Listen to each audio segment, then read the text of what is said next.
সুপ্রিয় শিক্ষার্থী, স্বাগতম পরিসংখ্যান ক্লাসে। কেমন আছো সবাই? ভালো আছো? আজকে আমরা ইন্ডেক্স নাম্বার, সূচক সংখ্যার উপরে ক্লাস নিব। সেকেন্ড পার্টের সূচক সংখ্যা। বিভিন্ন কারণে এই সূচক সংখ্যাটি অত্যন্ত গুরুত্বপূর্ণ একটি চ্যাপ্টার।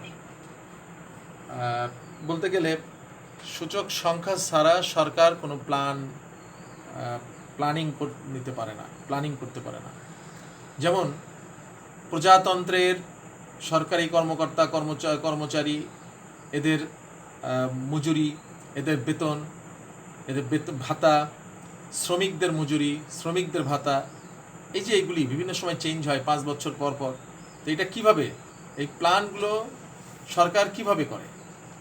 তাহলে এগুলি করতে হলে অবশ্যই সরকারকে একটা মেজারিং স্কেলের ভিতর থেকে সরকারকে অ্যাডভান্স করতে হয়। যেমন সূচক সংখ্যার মাধ্যমে সরকার জানতে পারে যে দ্রব্যের মূল্যের যে পরিবর্তন হলো, মূল্যের দামের কি পরিবর্তন হলো, পরিমাণের কি পরিবর্তন হলো।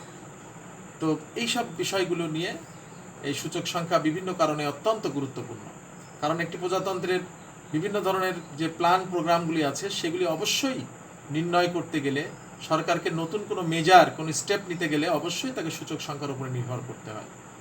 তো সূচক সংখ্যা চ্যাপ্টারটি হলো, এখানে আমি 4টি ক্লাস নিব। 2টি নেব থিওরির উপরে, আর 2টি নেব এর গাণিতিক সমস্যার সমাধানে। তো এখন সূচক সংখ্যা নির্ণয় করতে গেলে আমাদের কি কি জানতে হবে? আমাদের জানতে হবে ভিত্তি বছর একটি ব্যাপার, বেজ ইয়ার, আর কারেন্ট ইয়ার, চলতি বছর। এই 2টি সম্পর্কে আমাদের ভালোভাবে জ্ঞান রাখতে হবে। কারণ আগের একটি বছরের সাথে তুলনা করেই আমার সূচক সংখ্যা নির্ণয় করতে হবে। বিভিন্ন দ্রব্যের মূল্যের পরিবর্তন পরিমাপ করতে হবে, পরিমাণের পরিবর্তন পরিমাপ করতে হবে, মূল্যমানের পরিবর্তন পরিমাপ করতে হবে। এইগুলি থেকে আমরা সূচক সংখ্যা আমাদের নির্ণয় করতে গেলে এগুলি আমাদের অবশ্যই জানতে হবে। তাই আসো আমরা এখন সূচক সংখ্যা নির্ণয় করতে গেলে আমরা কি কি শিখব। এখানে আমরা শিখব যে সূচক সংখ্যা এর প্রয়োজনীয়তা ব্যাখ্যা করতে পারবে তোমরা এই চ্যাপ্টারটি থেকে। বিভিন্ন ধরনের সূচক সংখ্যা বর্ণনা করতে পারবে, সূচক সংখ্যা নির্ণয়ের সমস্যা ব্যাখ্যা করতে পারবে। সূচক সংখ্যা নির্ণয় করতে গেলে কি কি সমস্যায় তোমরা পড়বে সেটা ব্যাখ্যা করতে পারবে। সাধারণ ও ভার আরোপিত সূচক সংখ্যার ব্যাখ্যা করতে পারবে, সূচক সংখ্যার ব্যবহার বর্ণনা করতে পারবে। এই চ্যাপ্টারটির মধ্যে এইগুলি হচ্ছে আমাদের শেখার বিষয়। তো আজকে আমরা একটি ক্লাসে শুধুমাত্র সূচক সংখ্যা ও এর প্রয়োজনীয়তা ব্যাখ্যা করতে তোমরা পারবে, আর বিভিন্ন ধরনের সূচক সংখ্যা বর্ণনা করতে পারবে। এই 2টির উপরেই আমরা আজকে ক্লাসে থাকব। তো দেখো, এখন সূচক সংখ্যা, যে সংখ্যার সাহায্যে সময়ের 2টি ভিন্ন পরিসরে কতগুলি দ্রব্যের মূল্য বা উৎপাদনের আপেক্ষিক পরিবর্তন পরিমাপ করা হয় তাকে বলা হয় সূচক সংখ্যা। আপেক্ষিক পরিবর্তন, এই দ্রব্যটি, একটি দ্রব্যের 5 বছর আগে বা 2 বছর আগে দামটি কত ছিল, এখন এর দামটি কত, এই পরিবর্তনটা পরিমাপ করতে হবে। এর উৎপাদনটা 2 বছর আগে বা 1 বছর আগে কত ছিল, এখন তার কত। তাহলে এই যে মূল্যের পরিবর্তন, দাম বেড়ে যাওয়া, দাম কমে যাওয়া, এগুলি সূচক সংখ্যার উপরেই নির্ভর করে। সূচক সংখ্যার মাধ্যমে এগুলি নির্ণয় করা যায়। তাহলে আমরা কি বলছি, যে সংখ্যার সাহায্যে সময়ের 2টি ভিন্ন পরিসর, সময়ের 2টি ভিন্ন পরিসর মানে আগের একটি বছর আর কারেন্ট একটি বছর, চলতি বছরের সাথে আমরা তুলনা করব, ভিত্তি বছরের সাথে তুলনা করব এই চলতি বছরের মূল্য বা উৎপাদনের পরিবর্তন, একে বলা হবে সূচক সংখ্যা। আচ্ছা, সূচক সংখ্যার বৈশিষ্ট্য। সূচক সংখ্যা একটি বিশেষ ধরনের গড়, অর্থাৎ একটি গাণিতিক গড়, জ্যামিতিক গড়, তরঙ্গ গড়ের ন্যায় গড় নয়, তবে বিশেষ ধরনের গড়। আচ্ছা, একক। সূচক সংখ্যা একটি আনুপাতিক সংখ্যা, তাই এটি একটি একক মুক্ত পরিমাপ। আচ্ছা, তারপরে শতকরা। সূচক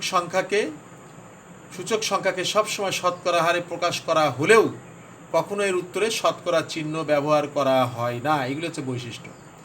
শতকরা হারে প্রকাশ করা হলেও এর উত্তরে শতকরা চিহ্ন ব্যবহার করা হয় না। আচ্ছা, তারপরে দেখো তুলনা। ভিন্ন ভিন্ন এককে প্রদত্ত দ্রব্যের মধ্যে একই সাথে তুলনা করা হয়। ব্যবহার, যেসব বৈশিষ্ট্য সরাসরি পরিমাপ করা যায় না সেক্ষেত্রে সূচক সংখ্যা ব্যবহার করা হয়। যেসব বৈশিষ্ট্য সরাসরি পরিমাপ করা যায় না সেক্ষেত্রে সূচক সংখ্যা ব্যবহার করা হয়। সূচক সংখ্যার প্রয়োজনীয়তা। সূচক সংখ্যার সাহায্যে কোনো দেশের কি কারণে, দেখো সূচক সংখ্যা এবার খুব ইম্পর্টেন্ট, এটাই আমি সূচনাতে বলে ফেলেছি যে সূচক সংখ্যার সাহায্যে কোনো দেশের চলতি অর্থনৈতিক অবস্থা বোঝা যায়, যে এখন লেটেস্ট অর্থনৈতিক অবস্থাটা কি চলছে। এর সাহায্যে ব্যবসা বাণিজ্যের পরিকল্পনা প্রণয়ন করা হয়।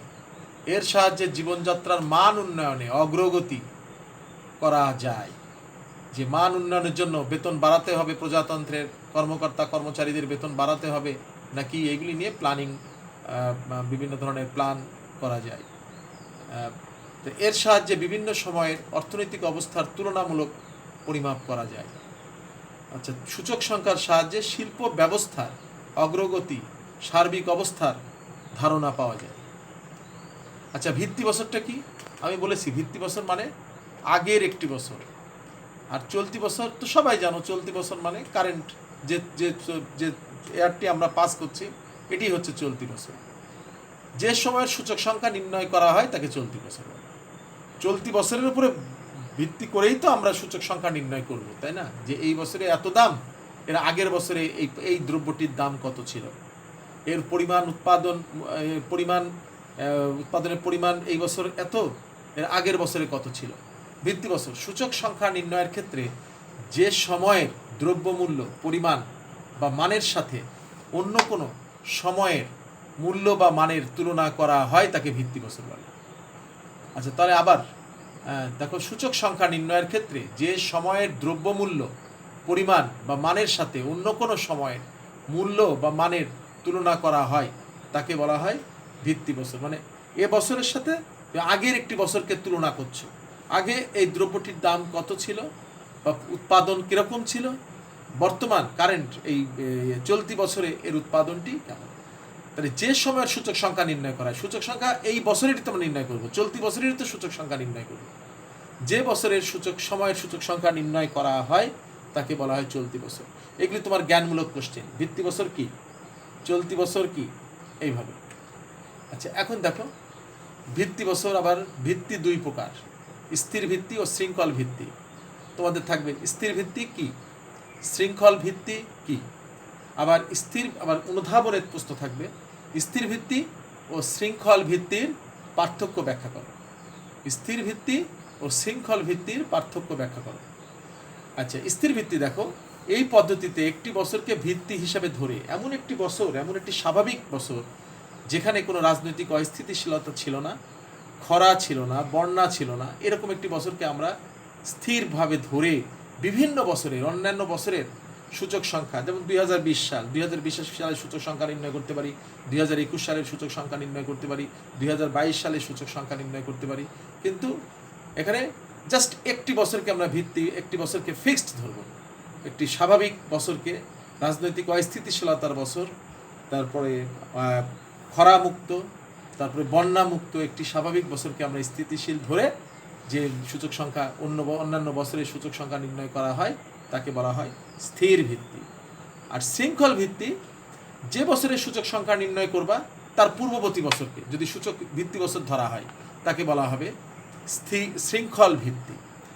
তো এটি হচ্ছে যে বছরেরই, তুমি যদি 2022 সালের সূচক সংখ্যা নির্ণয় করতে চাও তাহলে 2021 সালকে তোমার ভিত্তি বছর ধরতে হবে। তুমি যদি 23 সালের সূচক সংখ্যা নির্ণয় করতে চাও তাহলে 2022 সালকে তোমার ভিত্তি বছর হিসাবে ধরলে এমন ভিত্তি বছরকে বলা হবে শৃঙ্খল ভিত্তি। তো এখানে আমি লিখেছি, দেখো, নানা কারণে অনেক সময় বা বছরের মধ্যে স্বাভাবিক বছর পাওয়া যায় না। বছর বছর দ্রব্যমূল্য ও মুদ্রামান উঠানামা করে, প্রত্যেক বছরই দ্রব্যমূল্য মুদ্রামান উঠানামা করে, এই জন্য প্রতি বছরের মধ্যে তুলনা করার প্রয়োজনীয়তা দেখা যায়। এমত অবস্থায় প্রতি বছরকে ভিত্তি হিসেবে ধরে উহার পরবর্তী বছরের সূচক সংখ্যা নির্ণয় করা হয়, একে শৃঙ্খল ভিত্তি বলে। যে বছরের তুমি সূচক সংখ্যা, তাহলে ভেরি কনসাইজ, জাস্ট দেখো হচ্ছে শৃঙ্খল ভিত্তি কি, যে বছরের সূচক সংখ্যা নির্ণয় করা হয় তার পূর্ববর্তী বছরকে ভিত্তি বছর ধরলে তাকে বলা হয় শৃঙ্খল ভিত্তি। আর স্থির ভিত্তি কাকে বলা হয়, যে যে বছরকে প্রত্যেকটি বছরের জন্য স্থির রাখা হয় তাকে বলা হয় স্থির ভিত্তি। এই হচ্ছে তোমাদের। তো আমার মনে হয় যে আজকে আমরা এইটুকুই। আবার আর একটু প্রথম থেকে আসি যে ভিত্তি বছর কি, চলতি বছর কি, এটা আমাদের জ্ঞানমূলক কোশ্চেনের মধ্যে থাকবে। অবশ্যই এটা খুব ইম্পর্টেন্ট, তোমরা ভালো করেই করবা। আবার দেখো এখানে সূচক সংখ্যার প্রয়োজনীয়তা। সূচক সংখ্যার প্রয়োজনীয়তা ব্যাখ্যা করো। তাহলে তুমি খুব সহজেই বুঝতে পারছো যে এটা অনুধাবনমূলক একটি কোশ্চেন, খুব ইম্পর্টেন্ট একটি কোশ্চেন, যে মোটামুটি 4টা তোমরা শিখে ফেলবা। সূচক সংখ্যার সাহায্যে কোনো দেশের চলতি অর্থনৈতিক অবস্থা বোঝা যায়। খুব সিম্পল, এটা সূচনার মধ্যেও বলে ফেলেছি। এর সাহায্যে ব্যবসা বাণিজ্যের পরিকল্পনা প্রণয়ন করা যায়।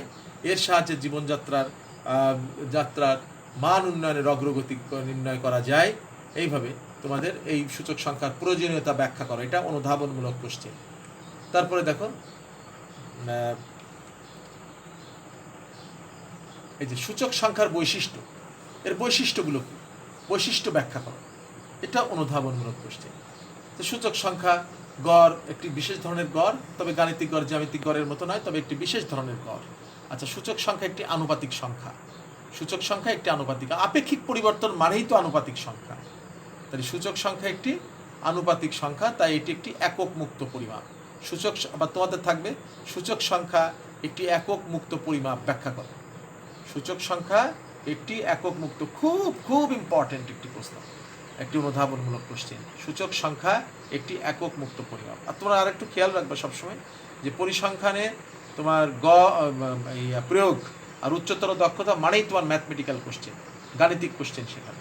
আর ক আর খ তোমার তো থাকবে থিওরিটিক্যাল কোশ্চেন। তো এটা মনে রাখবা। শতকরা, সূচক সংখ্যা সবসময় শতকরা হারে প্রকাশ করা হলেও এর উত্তরে শতকরা চিহ্ন ব্যবহার করা হয় না। আমরা শতকরা চিহ্নটা উত্তরে যখন বের করব, শতকরা চিহ্নটা আমরা দিব না। আচ্ছা, ভিন্ন ভিন্ন এককে প্রদত্ত দ্রব্যের মধ্যে একই সাথে তুলনা করা হয়।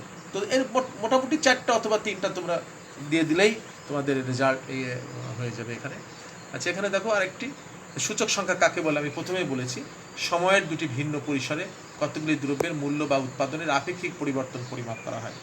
এই দ্রব্যটির মূল্য আগে কি ছিল, এই বছরে কি, চলতি বছরে কি, এই পরিবর্তনটা পরিমাপ করা হয় যে সংখ্যার সাহায্যে, তাকে বলা হয় সূচক সংখ্যা।